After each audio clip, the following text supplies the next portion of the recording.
మీరు question everything with సత్యాన్వేష్ అన్నారు కదా, అసలు మేము ఎందుకు క్వశ్చన్ చేయాలి మిమ్మల్ని? చేయకండి, నో ప్రాబ్లం అండి. అదెట్లా? అది క్వశ్చనే కదా, మీరు చేసింది కూడా క్వశ్చనే, దానికి ఆన్సర్ నేను చెప్పేసాను ఆల్రెడీ. చేయకండి, క్వశ్చన్ చేయకండి, నో ప్రాబ్లం. సో మీరు ప్రశ్న వేసారు, నేను ఆన్సర్ చెప్పేసాను ఆల్రెడీ. అది ఆన్సర్ కాదు కదా. నేను అదే ఆన్సర్ చాలా అండి. మంది చెప్తాను జాయిన్ అవ్వమని, వాళ్ళు అడుగుతున్నారు నన్ను ఎందుకు క్వశ్చన్ చేయాలి మేమని. అప్పుడు ఏం చెప్పాలి నేను?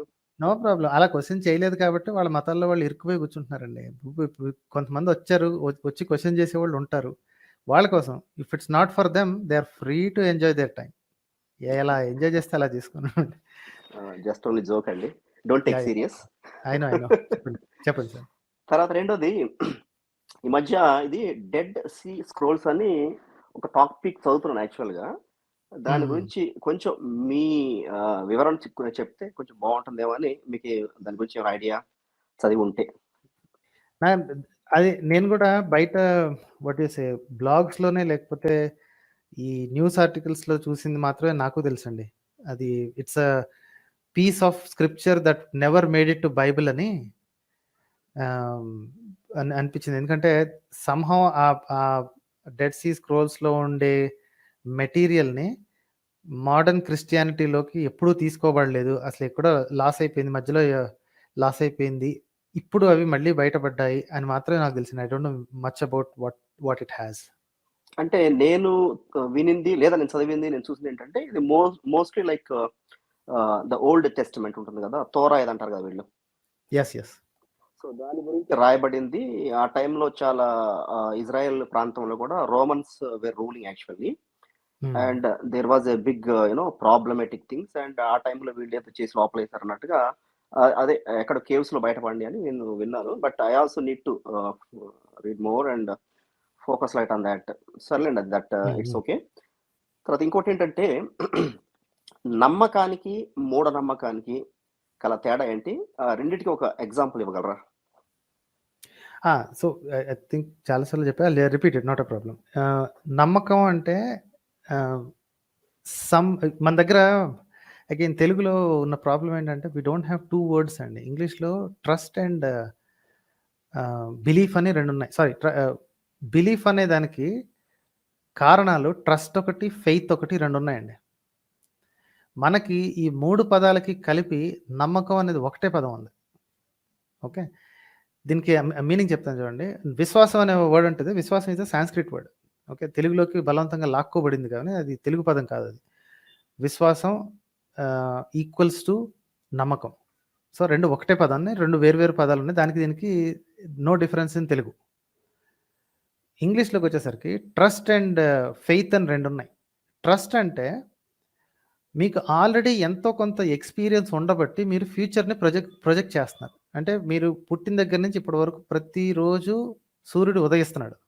Okay, set number of hours తర్వాత సూర్యుడు ఇటువైపు మునిగిపోయిన తర్వాత అటువైపు మళ్ళీ లెగటం మీరు చూస్తున్నారు.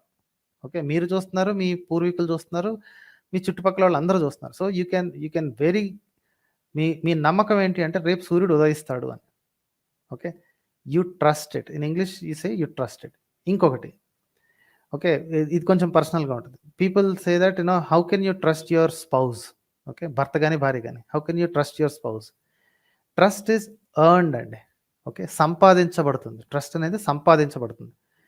ఓకే, సో ఇన్ని సంవత్సరాలు, ఇన్ని నెలలు ఎటువంటి పిచ్చి పనులు చేయకుండా ఇప్పుడు ఏదైనా ఊరికి వెళ్ళటమో ఏదో జరిగితే పిచ్చి పనులు చెయ్యరు, తప్పుడు పనులు చెయ్యరు అని మీకు నమ్మకం అంటారు చూసారా. తెలుగులో సేమ్ వర్డ్ మళ్ళీ నమ్మకం.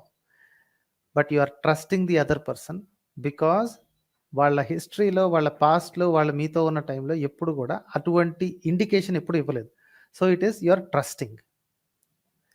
బిలీఫ్ వచ్చేసరికి, సారీ, ఫెయిత్ వచ్చేసరికి you don't have any good reason. మీకు ఎటువంటి ఎనీ గుడ్ రీజన్ అనేది గుర్తుపెట్టుకోండి. గుడ్ రీజన్, బ్యాడ్ రీజన్ 2 ఉంటాయి. రీజన్ అనేది ఉంటుంది అందరికీ. నేను పూజ చేశాను లేదా నేను ప్రేయర్ చేశాను, నా కష్టాన్ని తీరిపోయింది, సో కాబట్టి నేను దేవుడికి పూజించడం వల్ల, ప్రేయర్ చేయటం వల్ల నా కష్టం తగ్గిపోయింది. This is a reason for them, but it's a bad reason, right? Because ఇంకోసారి కష్టం వచ్చినప్పుడు మళ్ళీ ప్రే చేస్తే మళ్ళీ తగ్గుద్దన్న గ్యారంటీ లేదు కదా. It's not at the same level of the trust that you give to your spouse or the trust that sun rises again tomorrow. So ట్రస్ట్కి ఫెయిత్కి ఉన్న డిఫరెన్స్ ఇదండి. తెలుగులో దానికి పెద్దగా వర్డ్స్ లేవు కాబట్టి నమ్మకం మూఢనమ్మకం అని వస్తుంది. So faith is equal to మూఢనమ్మకం. ఎందుకంటే you don't have a real good reason. బలవంతంగా పుస్తకాల్లో చెప్పటం వలన లేకపోతే పక్కనోడు మిమ్మల్ని ఇన్ఫ్లుయెన్స్ చేయటం వలన మీరు నమ్మేస్తున్నారు తప్ప మీకు డైరెక్ట్ ఎక్స్పీరియన్స్ అనేది లేదు, రిపీటబుల్ ఎక్స్పీరియన్స్ లేదు.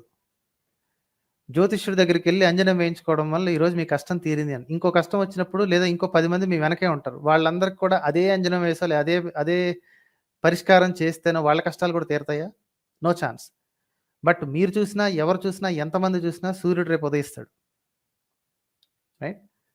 So that's the difference between trust and faith. Both are giving rise to something called a belief అనమాట. Okay, I believe that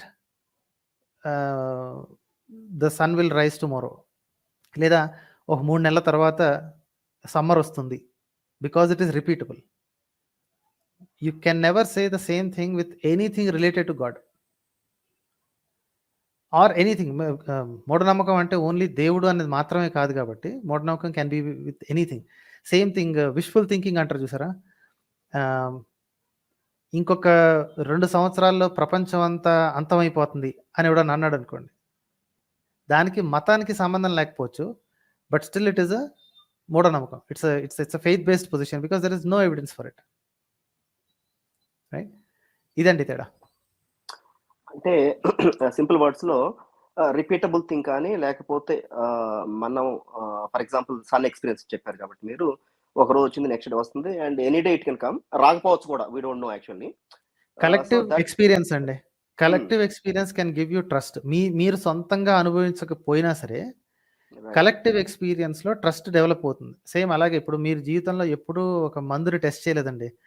okay, మీకు పలానా జబ్బు వచ్చిందంటే పలానా మందు ఇస్తాడు ఒక డాక్టర్, అది పనిచేస్తా లేదా మీరు ఎప్పుడూ టెస్ట్ చేయలేదు, జీవితంలో అసలు పేరు కూడా వినలేదు, కానీ అది పనిచేస్తాను మీరు ట్రస్ట్ చేస్తారు. ఎందుకు ట్రస్ట్ చేస్తారంటే it is collectively approved. Okay, faith based position అంటే ఎలా ఉంటుంది అంటే అదే తలకాయకి ఇటుకరాయి కట్టుకుంటే మీ తలనొప్పి తగ్గిపోద్దని నేను అన్నాను అనుకోండి, ఒక టవల్ చుట్టుకుని దానిలో ఒక ఇటుకరాయి పెట్టుకుని తలకాయకి చుట్టుకోండి, ఒక గంట ఉంటే తర్వాత తలనొప్పి తగ్గిపోద్దని నేను అన్నాను అనుకోండి. That is a faith based position. You have no evidence or no, ప్రపంచంలో ఎవడు దాన్ని ఎవిడెన్స్గా తీసి చూపించలేడు అది జరిగింది అని, but you believe it because అంటే if it was a religious injunction people believe it. అవును ఇలాగే ఉన్నట్టు మా ధర్మంలో మా మతంలోనో లేకపోతే మా ఏన్షియంట్ మెడిసిన్లోనో ఇలా ఉంది అంటే నమ్మేస్తారు చూసారా, అది దట్ ఈస్ కాల్డ్ మూఢనమ్మకం అండి. అంటే ఇప్పుడు దేవుడు అనేది నమ్మకమా మూఢనమ్మకమా? ప్రస్తుతం నన్ను అడిగితే మూఢనమ్మకం అంటానండి, ఎందుకంటే there is no good evidence.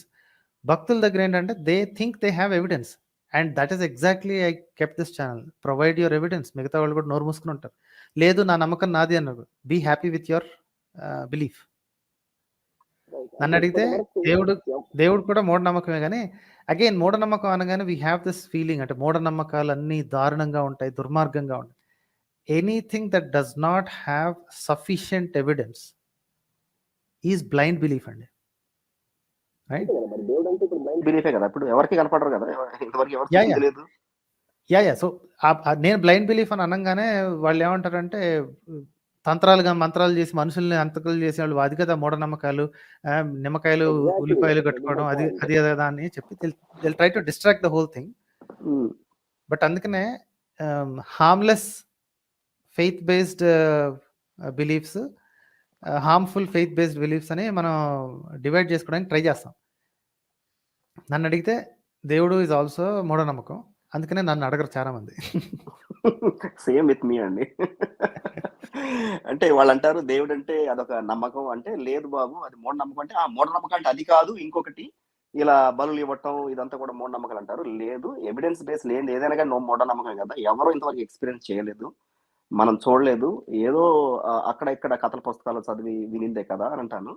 So అక్కడ చిన్న కాంట్రడిక్షన్ అవుతుంది నాకు, అందుకే మిమ్మల్ని అడిగితే మీ ద్వారా నాకు ప్లస్ అందరికి తెలుస్తుంది కదా అని చెప్పేసి. సో మొత్తానికి దేవుడు అంటే మూఢనమ్మకం. ఓకే అండి, థ్యాంక్స్ అలాట్ అండి. రైట్, బాయ్ అండి. Thank you.